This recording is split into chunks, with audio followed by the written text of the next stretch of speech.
अँध्यारो भइसकेको छ हो। तर त्यो जङ्गलमा चाहिँ अँध्यारो लाग्ने हो, नभए त्यस्तो खासमा अँध्यारै चाहिँ छैन।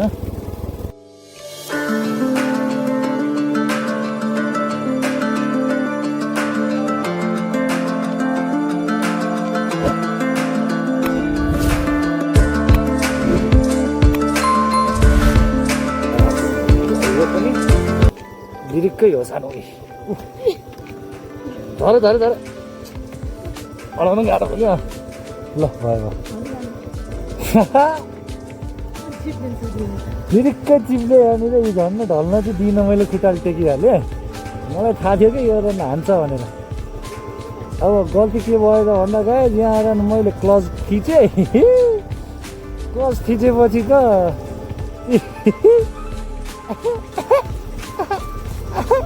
ब्रेक हान्न मिल्दैन।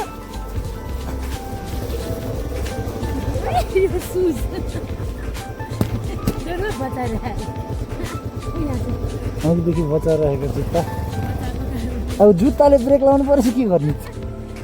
ल बसी बसी बसी ल जुत्ताले ब्रेक लाउनु परेछ गाइस।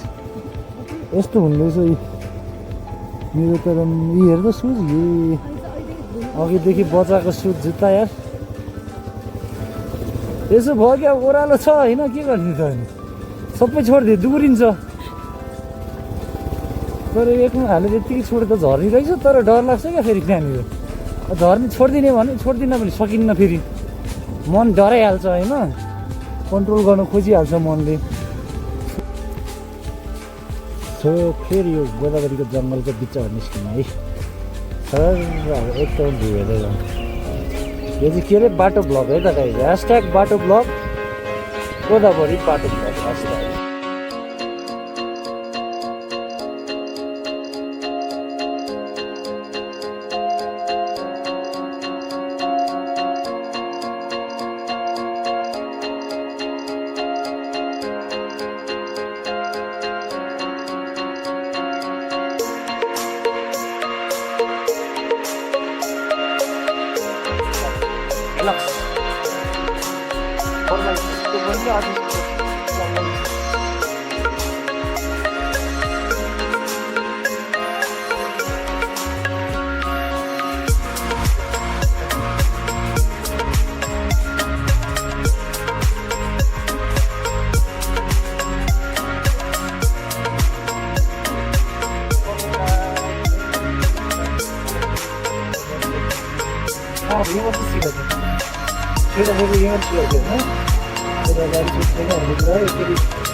धेरै खाइसक्यो अक्का चाहिँ गाइज होइन, रहर लाग्दैन बाहिर हिँड्दाखेरि। बरु चप्प आफ्नै घर बस्ने, त्यस्तै हो, त्यस्तै घुम्नुपर्छ। बरु चप्प आफ्नै घर बस्ने, घर बसेपछि खाने। यो खोला हो क्या गाइज, अहिले त पानी आएकै रहन्छ। अब च्यापको यति गरेर चाहिँ भन्छु है, के हुनु कहिले यो कहिले खानु अलरेडी भात खायो त त्यहाँ नमस्कार। यो बाटो यो बाटो चाहिँ एउटा होइन, भ्लगिङ सब्सिट्युट है त। अहिले चाहिँ अफरोड गाइड होइन, अफरोडिङ छ भन्दा अब हाम्रो बाइकले चाहिँ जाने रहेछ। 5-10 मान्छेहरू हिँड्दै गइरहेछ, एकदमै स्मुथ तानिरहेको छ बाटोमा होइन र, स्मुथ तानिरहेको छ मेरो बाइकले। अब यो भन्दा ठुलो पानी पऱ्यो छिपिन्छ यहाँ होइन। सो यो पानी पर्नु अगाडि नै, यो रोड भिज्नु अगाडि नै माथि पुगेर फर्किहाल्नुपर्छ है, किनभने जङ्गलको बाटो पनि छ। जङ्गल भएर त केही हुन्न, मान्छे हिँडिराख्ने ठाउँको चाहिँ फर्किन्न भाइ। यो चाहिँ ल्याइदियो मैले, भोलि एकछिन गाडी माथिबाट बाइक एकछिन आइदियोस् क्या, किनभने लिक हुँदैन अनि एउटै डिकमा हिँडेर आउँछ होइन। सो त्यसले गर्दाखेरि चाहिँ गाह्रो हुन्थ्यो हो, एउटै डिकमा हिँडेको च्यानलको गर्दाखेरि चाहिँ गाह्रो हुने हो, माथि हो यसरी आयो भने गाह्रो हुन्छ फेरि है। अब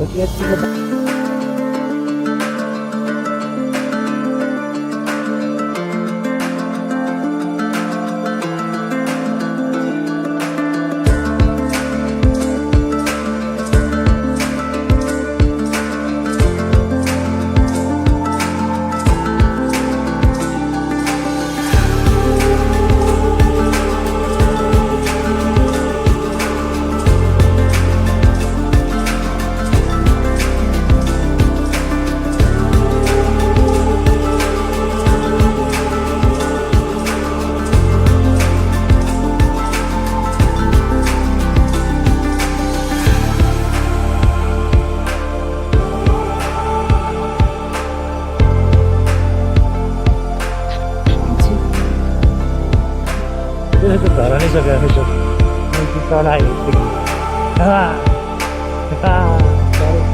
तर गाई चढ है लिरिकहरू रमै सुकिन्छ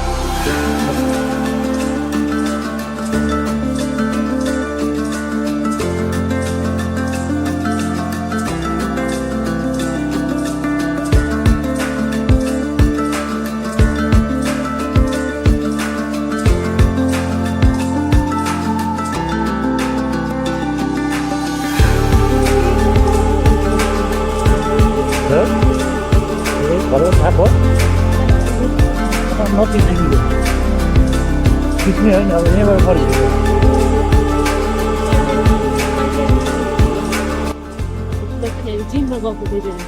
यो रातो माटो यही हो होइन यो रातो माटोले चाहिँ लिरिकै चिप्लाउँछ गाई यस माटोमा डर लाग्छ मलाई छुट्यो मेरो माथि छुट्यो माथि जान्छ एउटा माथि लाने एउटा यता लाने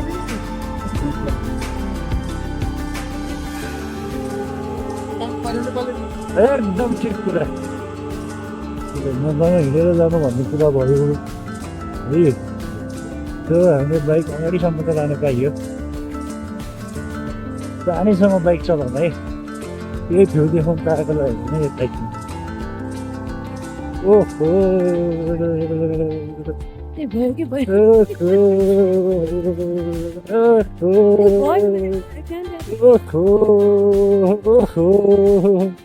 धेरै बाइक कडा ठाउँमा आयो अब कहाँ त बाटो डरायो कहाँ फाल्छु त नि डर त सबैलाई लाग्छ नि डर त सबैलाई लाग्छ नि कहाँ फालिन्छ त नि त्यही डरै देखाउनु त आएको त यहाँसम्म मान्छेले पनि कहाँ गएछ यो भनौँ न बाटो नभएको ठाउँमा बाइक लिएर आएछ अहिले भन्छ है गाई चाहिँ ल है ओहो यो चाहिँ यहाँबाट चाहिँ भ्यू चाहिँ दामी देखिन्छ होइन सो मेरो बाइक चाहिँ यहाँसम्म आयो जे भयो पनि होइन यहाँबाट यता चाहिँ बाटै छैन है यहाँबाट यता चाहिँ बाटै छैन ए यहाँ चाहिँ यस्तो हो फेरि होइन पुरै आम्मा ठ्याक्कै यति भएर छैन है गाईले सरले भ्यू हेरेर पनि हेरेँ अघि हामी यही बिचबाट त है हल्का त्यहाँ माथिसम्म गयौँ त्यहीँबाट त आएको अनि यो जुन भाइरल रोड भयो त्यो अघि स्कुल कि के भन्दै थिएँ मैले त्यो भयो त्यसैले गोदावरी एरिया भयो फुलचोकी माथि माथि माथि भयो अनि चट्ट लगाएर मेरो बाइक चाहिँ यहाँसम्म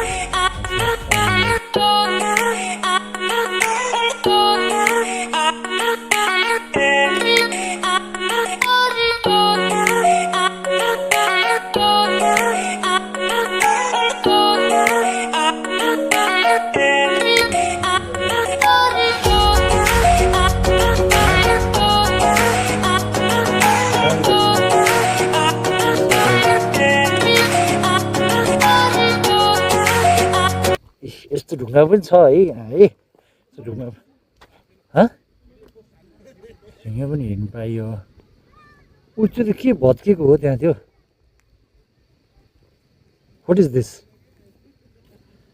त्यो चाहिँ मलाई थाहा भएन त्यो कहाँनिर पऱ्यो हामी आएको बाटो त्यो भयो यो एकछिनै म जुम आउट गर्छु होइन यो चाहिँ के भत्के चाहिँ कहाँनिर रहेछ गाइजलाई यो चाहिँ यसो कमेन्टमा मेन्सन गरिदिउँ है त यो कसैलाई थाहा छ भने यो गोदावरीको मार्बल डाँडाबाट तल हेर्दा देखिएको हो माथिबाट सबै भत्किएको देखिएको छ खस्राङ र घुसुङ यसो हेर्दा फ्याक्ट्री छ सायद यही मार्बलकोवाला फ्याक्ट्री त होइन